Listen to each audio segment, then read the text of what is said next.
En 2003, au Texas, Marcus attend son exécution dans sa cellule. Il reçoit la visite du docteur Kogan, qui lui demande s'il veut faire don de son corps à la science.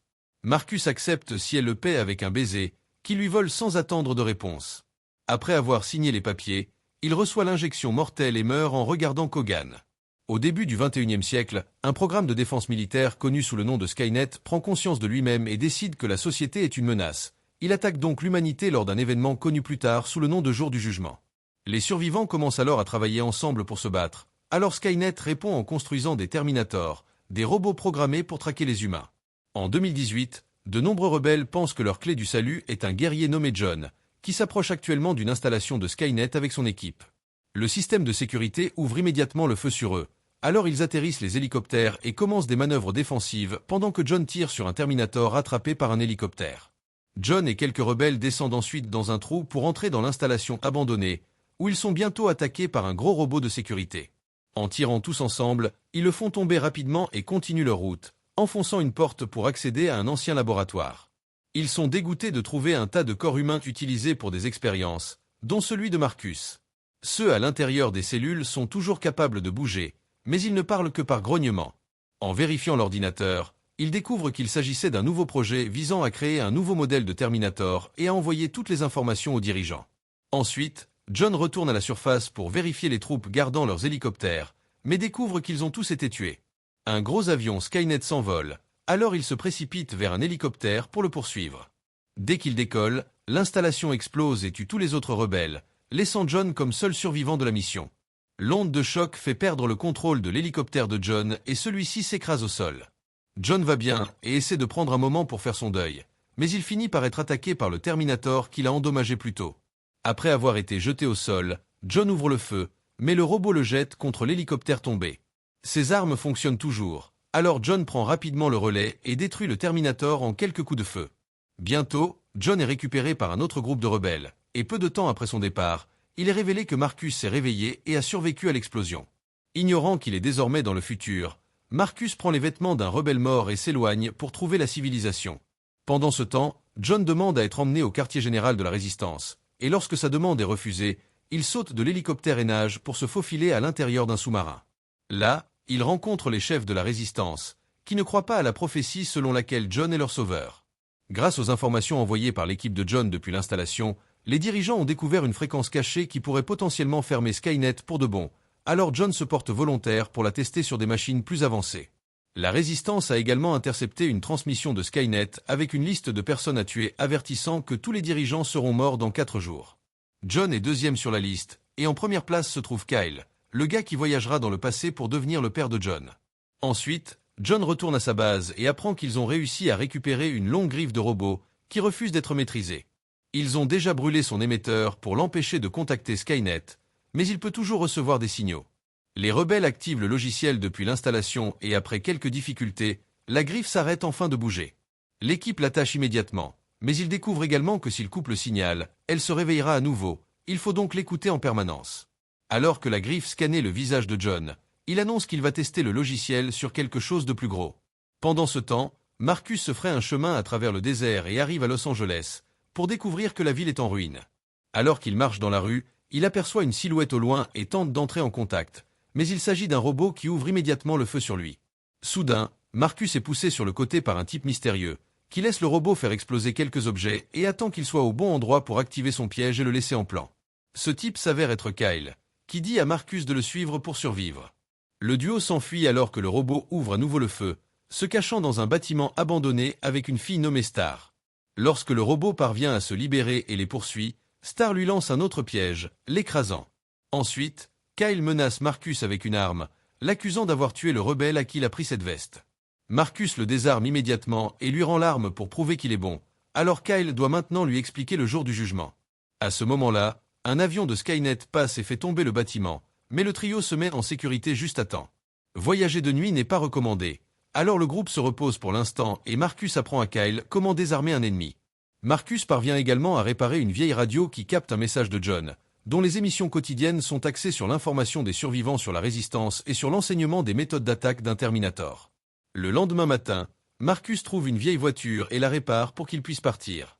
Une dispute éclate car Kyle veut retrouver John à l'est, mais Marcus veut se diriger vers le nord, vers Skynet, pour savoir ce qui lui est arrivé. Ils sont soudainement interrompus par un éclaireur Skynet qui s'approche d'eux.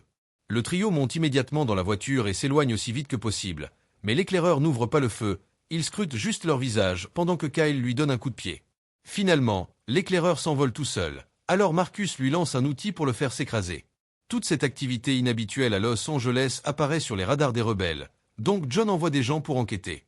Quelque temps plus tard, le groupe de Marcus s'arrête dans une station-service détruite pour chercher du carburant, mais il est soudainement entouré par un groupe de survivants avec leurs armes à la main. Ils ne veulent pas aider, expliquant qu'ils gardent la tête basse pour éviter d'attirer l'attention de Skynet. Cependant, une vieille dame intervient et partage de la nourriture avec eux. Kyle et Star se mettent immédiatement à table, mais il semble que Marcus n'en ait pas besoin. Soudain, le bâtiment est attaqué par un robot connu sous le nom de Harvesté, qui attrape la vieille dame avant d'ouvrir le feu. Tout le monde commence à courir et à monter dans leur véhicule, et quelques personnes sont tuées dans le processus. Certains des survivants parviennent à monter dans un camion et refusent d'emmener le groupe de Marcus, mais leur véhicule finit également par être abattu par le Harvesté. Marcus se faufile derrière le bâtiment et regarde le Harvesté déposer la vieille dame dans un avion Skynet avec un groupe d'autres prisonniers. Ayant une idée, le trio monte dans un camion avec le réservoir ouvert, laissant une traînée de carburant derrière eux alors qu'ils s'écrasent à travers la clôture et heurtent les jambes du Harvesté, le faisant tomber. Ensuite, ils laissent le réservoir avec le robot et s'éloignent pour que Kyle puisse tirer sur le réservoir, mais cela ne fait rien. Heureusement, Star a une fusée éclairante et il la lance sur la traînée de carburant. Les flammes atteignent rapidement le réservoir et provoquent une énorme explosion, donnant au groupe le temps de s'échapper. Malheureusement, le Harvesté sort des flammes et libère 2 motos Terminator qui commencent à poursuivre le trio. Il y a beaucoup de voitures abandonnées sur la route, donc Kyle doit les traverser en accélérant pour éviter l'ennemi.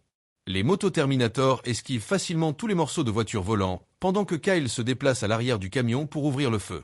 L'un des motos Terminator se fait tirer dessus et s'écrase contre un vieux bus alors que Marcus fait demi-tour pour s'échapper dans la direction opposée. Le deuxième moto Terminator fait un énorme saut par-dessus le camion pour le rattraper et leur tire dessus, faisant presque tomber Kyle. Heureusement, les autres l'attrapent juste à temps et Star lui donne une autre arme pour qu'il puisse abattre la deuxième moto. Malheureusement, cela ne suffit pas à l'arrêter et le moto Terminator déclenche un incendie à l'arrière du camion avec un tir précis. Alors Marcus commence à conduire comme un fou pour le retarder pendant que Kyle lâche la boule de chargement, l'utilisant pour capturer la moto. Ils le font toucher toutes les voitures abandonnées sur la route, mais au moment où ils atteignent le pont, un avion Skynet tire sur le sol pour leur bloquer le chemin. L'arrêt soudain fait voler la moto et percute l'avion, entraînant le camion dans le processus. Le mouvement fait tomber Kyle et Star et se fait capturer par le Harvesté. Alors un Marcus furieux saute du camion avec une hache pour les suivre juste avant que le véhicule n'explose. Ensuite, Marcus commence à chauffer le côté de la cellule avec sa hache, pour être capturé par le Harvesté. À ce moment-là, les avions envoyés par l'équipe de John arrivent enfin et ouvrent le feu sur les robots Skynet. Le Harvesté subit des dégâts et lâche Marcus, qui tombe dans la rivière. Skynet ouvre immédiatement le feu sur les avions rebelles et une poursuite s'ensuit, mais l'ennemi est beaucoup plus rapide et abat rapidement les avions rebelles. La pilote Blair éjecte son siège juste à temps pendant que les véhicules Skynet s'envolent. Quelques instants plus tard, Marcus sort de la rivière et remarque que Blair est coincée sur une tour. Marcus grimpe et lui donne un couteau pour l'aider à se libérer, la rattrapant avant qu'elle ne tombe. Ils acceptent d'aller ensemble à la base rebelle, et ils ne s'arrêtent que la nuit pour se reposer. Bientôt, un groupe de survivants sort et prend l'arme de Blair, prêt à l'attaquer. Blair réagit rapidement et parvient à abattre 2 agresseurs, mais ils sont trop nombreux et la maîtrisent. À ce moment-là, Marcus sort également et casse un morceau de bois sur un gars pour le faire lâcher Blair, puis il se met à tabasser tout le monde. Après avoir poignardé un homme, il en utilise un autre comme bouclier contre une balle entrante avant de tabasser le tireur. Alors qu'il est sur le point de tuer le dernier gars, Blair lui tire d'abord dans la jambe pour le tenir à distance. Pendant ce temps, John et un ami veulent tester le nouveau signal sur des machines plus grosses, alors ils créent une explosion pour attirer l'attention de l'ennemi. Lorsqu'un avion Skynet arrive, ils allument le signal et regardent comment l'avion commence à vaciller et descend lentement jusqu'à ce qu'il s'écrase au sol. John fait immédiatement exploser la base avec un missile et contacte ensuite les chefs de la résistance pour leur annoncer la bonne nouvelle et élaborer un plan d'attaque. Cependant, lorsque John mentionne les prisonniers humains, les chefs lui raccrochent au nez. En parlant des prisonniers, ils sont emmenés dans une immense installation de Skynet et enfermés derrière des clôtures. Lorsque l'un d'eux tente de s'échapper en grimpant, les robots l'abattent. Plus tard, alors qu'ils sont déplacés, Kyle vole un morceau de métal, mais est détecté par un garde robot et emmené loin de Star. Au matin, Blair et Marcus arrivent au périmètre qui protège la base rebelle avec un tas de mines magnétisées spécialement conçues pour lutter contre les Terminators. Blair conduit Marcus sur un chemin sûr, mais soudain une mine s'attache à la jambe de Marcus et explose. Les rebelles l'emmènent bientôt dans la base, tandis que Marcus continue d'avoir des flashbacks de Kogan et de son exécution. Un médecin parvient à le stabiliser, mais l'un des rebelles l'assomme ensuite.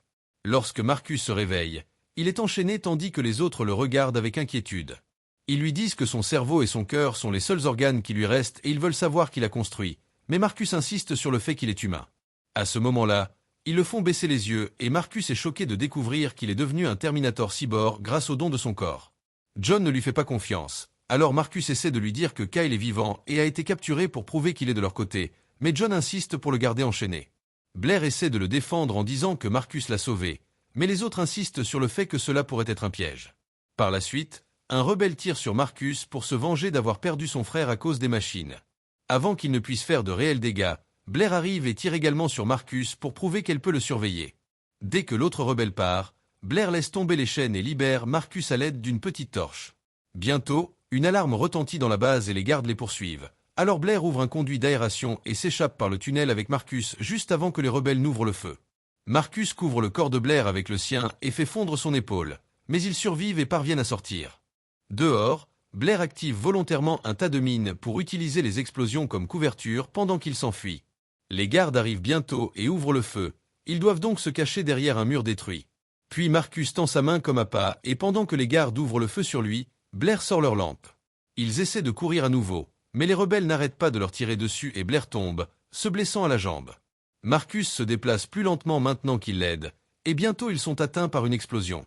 Lorsque la fumée se dissipe, les rebelles sont choqués de voir que seuls Blair et Marcus ont échappé. Alors que Blair est capturé, Marcus vole un vélo et s'enfuit aussi vite que possible, faisant un énorme saut par-dessus la clôture et s'écrasant. Maintenant, Marcus doit traverser la forêt à pied, et les rebelles sur l'hélicoptère parviennent à lui tirer dessus à plusieurs reprises avant de bombarder toute la zone. L'hélicoptère cherche ensuite le corps de Marcus dans la rivière, mais il est soudainement attaqué par de longues griffes de robots. Un rebelle est immédiatement entraîné sous l'eau et tué. Et bientôt l'hélicoptère commence à perdre le contrôle alors que John et son copilote doivent se concentrer sur la lutte contre l'ennemi. Ils parviennent rapidement à le pousser hors de l'eau, mais l'hélicoptère est toujours endommagé et tombe également dans l'eau. John essaie de sauver son partenaire, mais le robot l'atteint en premier et le tue sous l'eau. John sort alors de l'hélicoptère et commence à tirer sur tous les robots qui arrivent alors qu'il tente d'atteindre le rivage. Il parvient à en tuer quelques-uns, mais il commence à manquer de balles et il y a trop d'ennemis à combattre. Lorsqu'un robot est sur le point de sauter sur John, Marcus sort de l'eau et le combat au corps à corps, le vainquant à l'aide d'un tir de John. Comme John n'est toujours pas sûr de pouvoir lui faire confiance, Marcus lui propose un marché. Si John le laisse partir, Marcus lui accordera l'accès aux installations de Skynet pour trouver Kyle pendant qu'il recherche son créateur. John accepte et le laisse partir. Ensuite, John interroge Blair et entend son opinion sur Marcus, décidant de la laisser partir. Le matin, John appelle les chefs et leur demande de retarder l'attaque car il sauvera Kyle. Les chefs refusent et comme John désobéit, il le relève de ses fonctions. Les autres rebelles montrent toujours leur soutien à John, alors il envoie une dernière diffusion finale avec un message d'espoir avant de quitter la base. Plus tard, au milieu de la route, John joue de la musique à fond pour attirer un moto-terminator et utilise un piège à cordes pour le faire s'écraser. Puis il retire la puce d'IA et pirate la moto pour l'utiliser comme son propre moyen de transport. Le soir, Marcus se présente au complexe de Skynet et les caméras ne le voient pas comme un ennemi. Il se faufile facilement à l'intérieur et accède à l'ordinateur, l'utilisant pour désactiver la sécurité et trouver l'emplacement de Kyle, qu'il envoie à John. Puis Marcus vérifie la base de données et découvre des articles sur son exécution. Il apprend également que Kogan est morte d'un cancer et que Skynet a acheté son laboratoire avec toutes ses recherches. Soudain, un tas d'informations inonde son cerveau et lui donne un mal de tête avant de s'évanouir. À ce moment-là, les chefs rebelles tentent d'envoyer leur attaque, mais aucun des sous-groupes rebelles ne les soutient sans John. Leur sous-marin est bientôt trouvé par l'ennemi et explose en une seconde. Pendant ce temps, John se faufile, se cachant soigneusement des gardes et piratant les serrures. Une fois à l'intérieur, il libère tous les prisonniers, et maintenant il doit trouver Kyle parmi une foule paniquée ne sachant pas que Kyle est dans une cellule séparée. De retour auprès de Marcus, il se réveille et voit qu'il a été complètement réparé. Skynet utilise le visage de Kogan pour lui parler, lui expliquant que sa mission secrète a toujours été d'attirer John et Kyle ici, ce qu'il a réussi. Il lui demande également d'être un soldat pour la cause des machines, en utilisant des clips de John se méfiant de lui pour le manipuler. Furieux, Marcus insiste sur le fait qu'il est humain et retire la puce de sa tête avant de briser l'écran de l'ordinateur.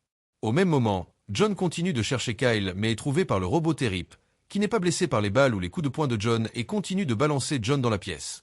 Dans la cellule, Kyle est approché par un Terminator dont la mission est de le tuer, lui et John. Star apparaît et le Terminator est distrait. Alors Kyle en profite pour insérer le morceau de métal à l'arrière de la tête du robot, lui faisant perdre le contrôle et tirer dans des directions aléatoires pendant qu'il s'enfuit. Plus loin dans le laboratoire, il tombe sur John et ils commencent à bouger ensemble. Donc lorsque Terip les poursuit, il détruit le Terminator pour l'éloigner de son chemin. John tire des grenades sur Terip, mais elles ne brûlent que sa peau. Alors il tire ensuite sur le mur et le trio s'échappe par le trou qui en résulte.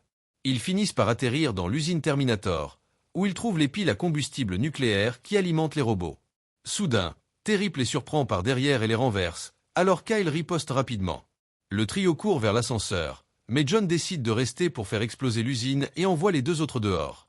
Terip commence alors à combattre John, qui n'est pas assez fort pour combattre un robot aussi puissant et se fait rapidement maîtriser. Alors que Terip est sur le point de le tuer, Marcus apparaît et commence à combattre Terip pour l'occuper pendant que John se précipite pour préparer les piles à combustible. Au début, Marcus propose un combat équitable grâce à ses pièces de cyborg, mais Terip est toujours plus fort et commence à le battre, en lui brûlant d'abord la main, puis en le frappant à plusieurs reprises avec un bloc. Puis Terip détecte le cœur de Marcus et le frappe à la poitrine pour finalement le vaincre. À ce moment-là, les rebelles arrivent en hélicoptère pour sauver Kyle et tous les prisonniers. À l'intérieur, John entend la voix de Kyle demander de l'aide, mais il s'avère qu'il s'agit de Terip grâce à un enregistrement. En essayant de s'échapper, John tombe et se blesse à l'épaule mais récupère également son arme, qu'il utilise pour tirer sur un char et libérer des tonnes de métal en fusion sur son ennemi. Malheureusement, cela ne suffit pas à arrêter Terip. Alors John tire également sur une conduite de liquide de refroidissement qui tombe sur le robot et le fait geler alors qu'il griffe le visage de John. Ensuite, John réanime Marcus en utilisant des conduits électriques de l'usine. Cela donne à Terip le temps de se libérer et d'empaler John avec une barre d'acier. Marcus attrape la barre d'acier et la pousse dans le cou du Terip, le décapitant facilement. Puis Marcus porte John à la rencontre des rebelles et une fois que tout le monde s'est envolé, John active les explosifs et fait finalement exploser toute l'installation. Plus tard à la base, John est en train de mourir de ses blessures, alors Marcus décide de donner son cœur pour sauver John. Blair l'embrasse pour lui dire au revoir, et Marcus meurt en sachant qu'il a lavé son nom. Faites-moi savoir dans les commentaires s'il a bien fait de donner son cœur. Qu'avez-vous pensé du film? Faites-le nous savoir dans les commentaires ci-dessous. Si vous avez aimé ce résumé, n'oubliez pas d'aimer la vidéo et de vous abonner pour plus de résumés comme celui-ci. À la prochaine!